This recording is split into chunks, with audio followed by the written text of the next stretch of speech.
Salut à tous et bienvenue dans l'antre. Aujourd'hui on se retrouve pour la présentation du Raider de chez Acetech.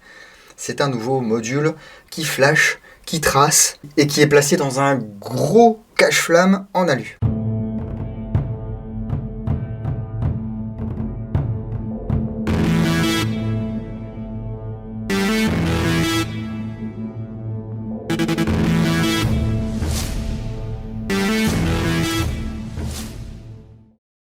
Et avant de commencer cette vidéo, j'aimerais remercier toute l'équipe d'Acetech qui me fait confiance depuis maintenant quelques années. Merci beaucoup les gars. Et qui du coup m'a envoyé cette petite nouveauté, alors qui est soit déjà disponible au moment où la vidéo sort, soit est dans les starting blocks. Au moment où je tournais cette vidéo, c'était encore en précommande. Ils m'ont dit c'est bon, tu peux sortir la vidéo cette semaine. Mais avant de développer cette vidéo à propos du Raider, j'aimerais vous parler des Team Packs de chez Acetech. Ce sont des cartons qui ont l'apparence d'une boîte à munitions. Hop là. Comme ceci, voilà, et qui contiennent 6 bouteilles de billes traçantes, soit en 0,20, soit en 0,25. J'espère qu'ils sortiront des billes bio un jour. Donc ça vous fait 9600 billes. Si vous êtes plusieurs dans une équipe à jouer en billes phosphorescentes, eh bien ça peut être l'occasion d'acheter ce genre de choses. Pour le transport, c'est plus pratique. Et à l'intérieur, vous avez vos bouteilles de billes qui sont bien rangées. Voilà.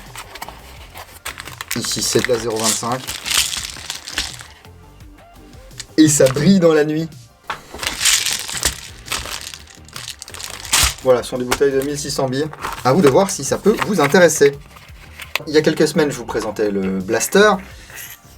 Il existait en deux couleurs, voilà, donc avec ces petits modules à l'intérieur. Soit ça reproduit un effet de flamme avec des LED, soit ça fait traceur, ou soit ça fait les deux en même temps. Et bien le module blaster qui est là à l'intérieur, Acetech le met dans ce Raider, qui est trouvable au prix de 105 €. Alors ça commence à faire une somme pour un traceur. Vous me direz dans les commentaires à la fin de la vidéo si vous pensez que c'est trop cher ou pas. Sur l'arrière de la boîte, on nous dit le Tracer Unit Raider. C'est un objet mécanique avec un Blaster M qui est inclus pour rendre votre réplique d'Airsoft plus agressive et plus solide. Le module Blaster simule un flash. L'effet de flamme dépend du volume de gaz ou de brouillard autour du compensateur. Plus il y a de gaz et plus il y a de brouillard et plus l'effet est sympa. Bon, on joue pas tous dans le brouillard, et on joue pas tous au GBBR. Voilà, ça fonctionne avec les billes d'Airsoft et les billes de gel. Il y a une petite mallette en plastique qui est incluse. Hop là. Et regardez, c'est sympa, la petite mousse découpée avec le logo de Acetech. Le manuel d'utilisation ici. C'est un manuel multilingue. Voilà, donc il y a japonais, chinois et anglais. Il y a toujours ici le QR code qui nous amène au site d'Acetech. Ensuite, on retrouve bien entendu le module. Et ici, les accessoires. Alors, les accessoires sont au nombre de 1. C'est le câble de charge. C'est un câble USB. C'est pas l'USB-C, c'est du micro USB. Et bien sûr, le Raider ici. Voilà, globalement, c'est beaucoup plus gros qu'un blaster. Ça fait 96 mm de long pour un diamètre de 39,2 mm. Ça pèse 150 grammes et la garantie Acetech est de 12 mois sur ce produit. C'est vrai que la forme est assez agressive, on dirait un gros suppositoire. C'est de l'alu qui est anodisé. On peut voir les marquages ici. Acetech, Raider, FCC, CE, Cal 5,95 mm, made in Taiwan. Le numéro de brevet. Voilà. Ici le filetage 14 mm anti-horaire. On voit le module blaster ici. Allez, ça se resserre. Il y a des ouvertures. Ça va permettre de faire des effets de flamme un petit peu plus sympas. Alors, ce module respecte les normes IP64 au niveau de l'étanchéité. On va pouvoir jouer lorsqu'il pleut, lorsqu'il y a du brouillard. Ne trempez pas ça dans l'eau, c'est pas fait pour. Ça ne fonctionne qu'avec les billes vertes et les billes gel. Malheureusement, pas avec les billes rouges, ou alors beaucoup moins bien. Et jusqu'à une cadence de tir de 35 billes par seconde. Pour accéder au module blaster, on dévisse ici. Voilà. Il y a un joint torique ici. Le module. Blaster M. Le capuchon ici. Avec des encoches. Ça se dévisse avec une pièce. Et de là, on peut accéder à la prise de charge, ainsi qu'au bouton on-off qui sert également de bouton de changement de mode. Donc ici, j'appuie une fois, il s'allume. Il y a une petite LED verte. J'ai l'impression qu'elle est plus discrète que sur les premiers modèles. Ils ont tenu compte des critiques. Regardez. Ça c'est chouette. Parce que c'est vrai que quand vous aviez ça en CQB par exemple, vous étiez repérable d'assez loin.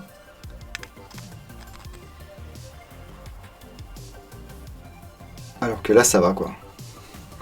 Là mon module est allumé, si je le laisse sans bouger pendant 5 minutes, il va se mettre en veille. Donc je peux remettre ça dans le Raider, le monter sur ma réplique, laisser ça en zone neutre ou dans ma voiture, dans sa housse, ça ne va pas consommer la batterie. Je reviens en partie, j'ai pas envie de tout démonter, et bien là, hop hop hop, je secoue, il va se mettre en route. Et c'est vrai que je vous ai pas précisé, cette petite LED elle va changer de couleur en fonction de la charge. Donc ici vert, c'est entre 80 et 99%.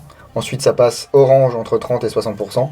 Et en dessous de 30%, ça passe rouge. Il faut compter entre 2h30 et 3 heures de charge. L'autonomie de ce Blaster M est de 24 000 billes en traceur seulement, 12 000 billes en traceur plus flamme et 12 000 billes en flamme seulement. Alors, il peut se mettre en veille effectivement, mais si vous voulez vraiment l'éteindre, eh bien, lorsqu'il est allumé comme ceci, vous appuyez une fois, 2 bips, voilà, vous avez un petit flash ici, et puis là, il est éteint. Je le rallume. Voilà. Pour changer de mode, donc par défaut, il est en traceur plus flamme.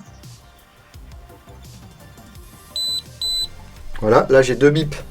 Je suis en flamme seulement. Je continue à appuyer. 3 bips.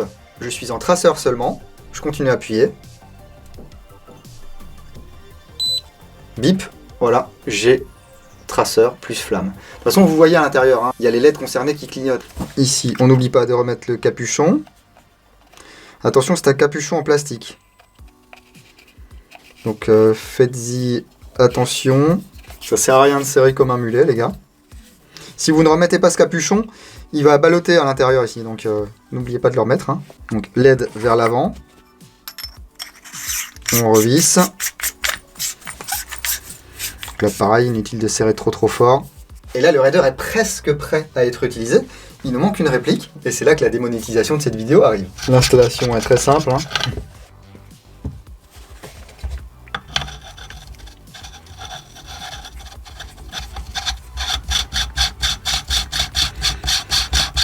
Sur les répliques qui n'ont pas de joint torique ici, si vous avez peur que ça se dévisse, n'hésitez pas à rajouter un petit joint torique. Ça permet de mettre une petite contrainte et qu'il y ait moins de chances que ça se dévisse.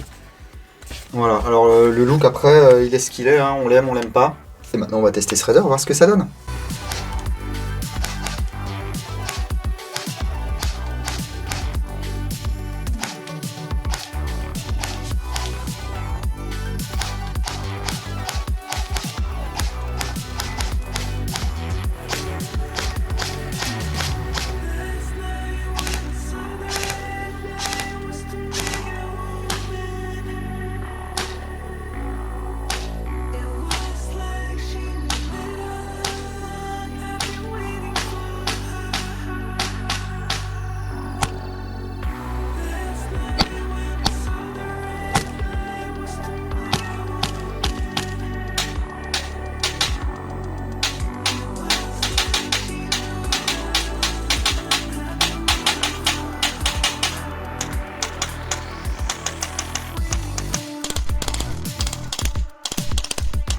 Bon bah voilà, c'est fun, hein. Ça apporte pas grand chose à vos parties effectivement d'avoir ces flashs, à part une impression, voilà, de faire des flammes et puis de la lumière, d'illuminer vos billes, d'illuminer votre environnement. C'est sympa en forêt, c'est sympa en CQB, c'est pas une addition indispensable à votre AEG, mais moi je trouve ça très fun. J'ai des camarades de jeu qui en ont acheté, qui les utilisent. C'est vrai que c'est sympa de l'utiliser, bon tu vois pas forcément ton flash, mais c'est sympa aussi quand en face, eh bien il y a des gens qui les utilisent. Alors si vous êtes un Solid Snake en puissance ou un Sam Fisher, oui les flammes vont vous faire repérer, mais la LED verte d'opération ne vous fait plus repérer désormais, donc ça c'est très très chouette. Si vous voulez encore plus de détails sur le modèle Blaster, vous avez le lien ici en cliquant sur le petit i, vous aurez un rappel à la fin de cette vidéo. Mais dites-moi ce que vous pensez de ce module Raider. Vous voyez ici sur mon petit MWS là, mon petit quitté Mark 18 là, ça va, c'est pas encore trop, comment dire, moche. On est dans le prolongement du garde-main, donc ça s'intègre plutôt bien. Voilà, dites-moi dans les commentaires de la vidéo ce que vous pensez de ce module Raider. Dites-moi également si vous êtes un utilisateur régulier du Blaster. Est-ce que vous en êtes content? Est-ce que vos camarades sont contents de vous voir jouer avec ça?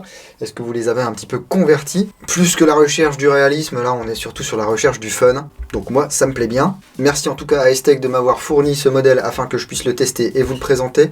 N'hésitez pas à lâcher un gros pouce et pour moi et pour Estech. Abonnez-vous, activez les notifications. C'est encore un petit peu moins de 50% à ne pas être abonné à la chaîne et à regarder les vidéos. Ça ne coûte rien, c'est tout à fait gratuit les gars. Vous vous rendez compte, on pourrait presque être 100 000 et ça serait super classe, hein. Et puis si vous ne voulez rien louper de ce qui se passe dans l'antre, vous pouvez me suivre sur Facebook, sur Twitch, sur Instagram et sur www.l'entredudingo.com. Continuez à prendre soin de vous. Si vous allez jouer le week-end prochain, n'oubliez pas, jouez sérieusement mais sans vous prendre au sérieux. Et moi je vous retrouve très bientôt dans l'Entre du Dingo. Bisous.